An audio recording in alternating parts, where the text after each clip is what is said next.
సింహాచలం ఘటనపై blame game మొదలైంది. తప్పు మీదంటే మీదంటూ ఆరోపణలు కౌంటర్లు పేలుతున్నాయి. ఘటనకు కాంట్రాక్టర్ నిర్లక్ష్యమే కారణమని జనసేన ఆరోపిస్తుంటే ఆలయ అధికారుల ఒత్తిడి వల్లే హడావిడిగా గోడ నిర్మించినట్లు చెబుతున్నాడు కాంట్రాక్టర్. సింహాచలం ప్రమాదానికి కారకులెవరు? అధికారుల నిర్లక్ష్యమెంత? కాంట్రాక్టర్ కక్కుర్తేంటి? ఏడుగురి ప్రాణాలపై బ్లేమ్ గేమ్ ఎందుకు? సింహాచలంలో గోడ కూలిన ఘటనపై దుమారం మొదలైంది. కాంట్రాక్టర్ ఆరోపణలు, జనసేన కౌంటర్లు, వైసీపీ ఎంట్రీతో పొలిటికల్ ఫైట్ గా మారింది. గోడ కూలి చనిపోయిన 7 కుటుంబాల్లో ఇంకా కన్నీళ్లు ఆగనేలేదు. అప్పుడే బ్లేమ్ గేమ్ మొదలుపెట్టారు. తప్పు మీదంటే మీదంటూ ఒకరిపై ఒకరు తోసేసి చేతులు దులుపుకునే ప్రయత్నం చేస్తున్నారు. ప్రమాద ఘటనపై త్రిసభ్య కమిటీ విచారణ చేపట్టింది. సింహాచలం వెళ్లి ఘటనా స్థలిని పరిశీలించింది.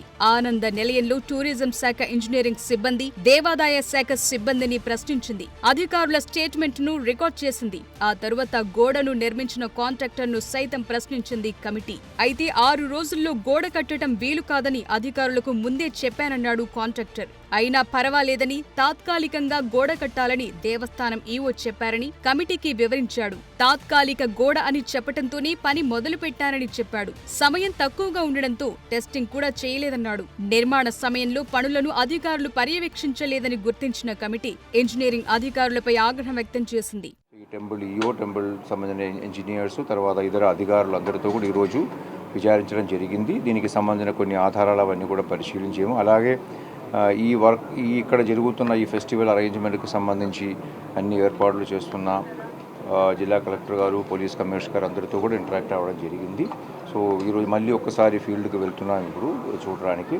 సో ముఖ్యంగా ఈ ఎంక్వైరీ ఆధారంగా ఒక ప్రిలిమినరీ రిపోర్ట్ 3 రోజుల్లో నేను రాష్ట్ర ప్రభుత్వం గారికి మేము ఇవ్వాల్సి ఉంటుంది. అది చేయడం జరుగుతుంది.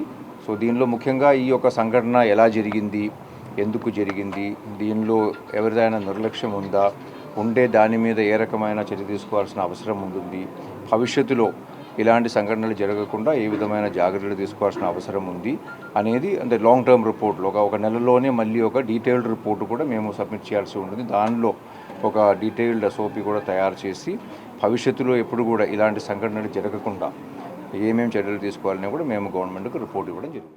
మరోవైపు వైసీపీ నేతలు గోడ కూలిన ప్రదేశాన్ని పరిశీలించారు. ప్రభుత్వం నిర్లక్ష్యం కారణంగానే ప్రమాదం జరిగిందని ఆరోపించారు బొత్స సత్యనారాయణ. గతంలో కూడా తిరుపతిలో ఇలాంటి ఘటనే జరిగిందన్నారు. చూసాం మనం ఎంత బాధ్యతారహితంగా